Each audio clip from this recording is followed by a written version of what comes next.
all the time in media, right? All the time it is gray area lies that they push. We're not actually teaching CRT. We're not teaching critical race theory.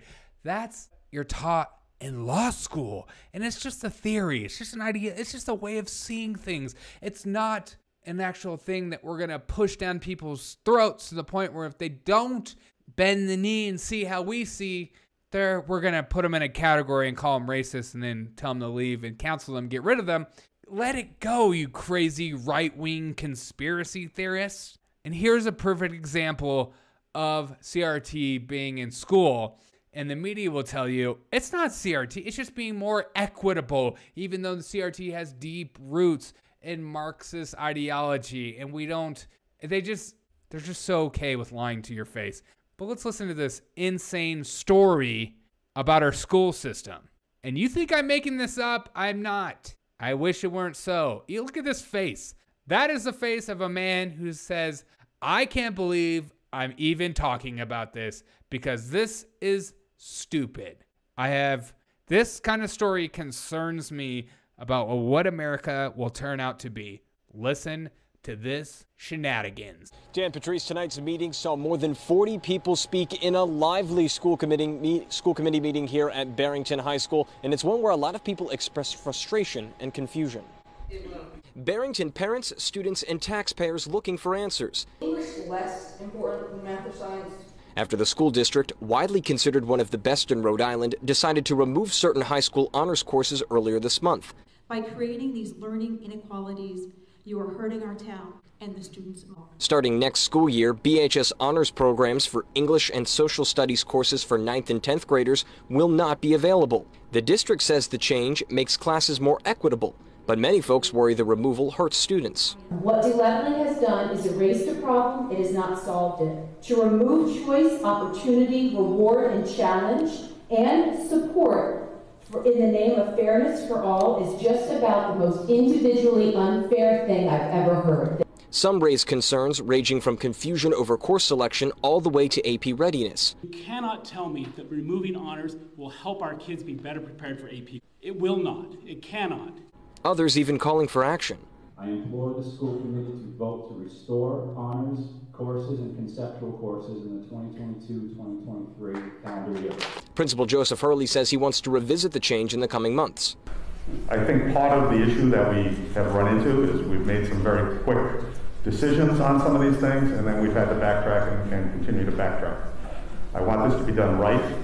I want this to be something where it's going to be good for kids. But tonight, parents hoping it happens sooner rather than later. So please, return us to where you were and figure out what you're doing. And Principal Hurley did say earlier that he wants to bring back a honors distinction for English and social studies in the fall. However, there was no vote taken and no details were released. They're hoping to have more on those coming up in May, when the school committee did ask for a more thorough report about data and communication as well to the school department. Live in Barrington, Cal Domowski, NBC 10 News. Killer, equity equals commie BS. Exactly. These type of local stories are not talked about enough. And what did you notice about the parents? They're all white. But this kind of story is not talked about enough. It really isn't. This idea that we're going to take away honors classes. I was never an honor student, all right? I was the goofball in the class. I saw school as a joke. And I looked at honors kids and thought, I wish I actually cared as much as you cared. I didn't see it as, this is unfair.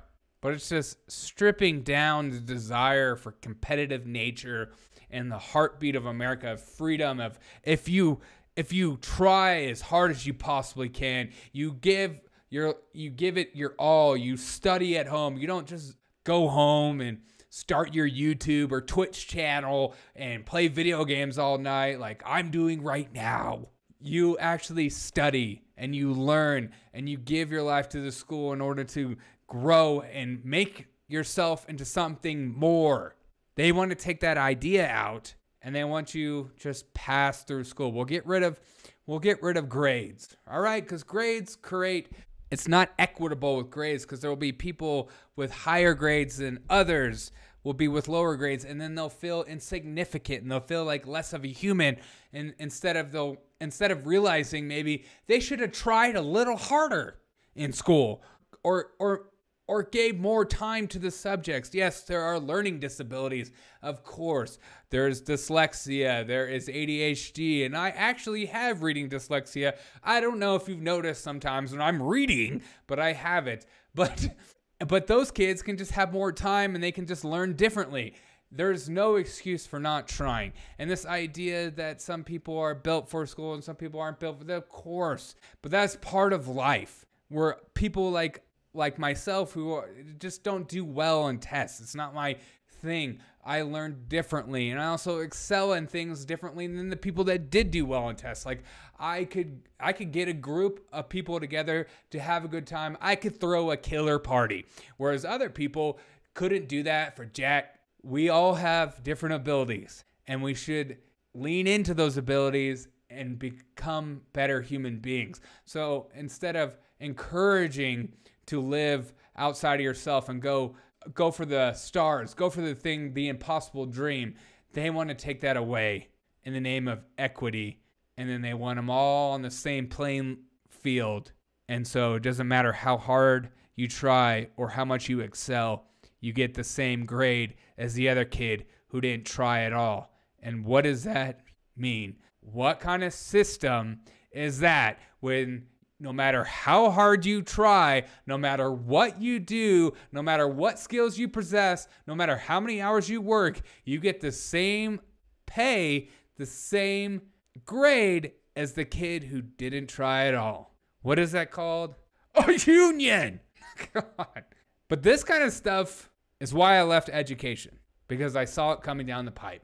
We were more concerned about making kids feel comfortable than making kids feel comfortable and also encouraging the kids to go above and beyond.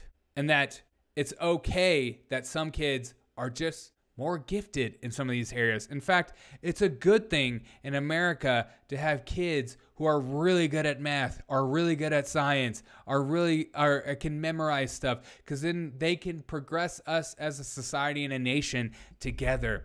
That should be celebrated. But instead, that's seen as, wow, that is some Anglo-Saxon white supremacy ideology that needs to be taken down, because then that supports individualism, and individualism needs to be squashed no matter what.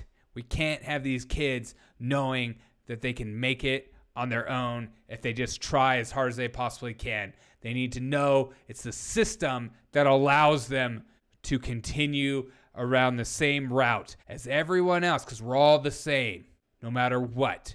But we'll celebrate the people who are, fit in this category a little bit more than the people that look like me.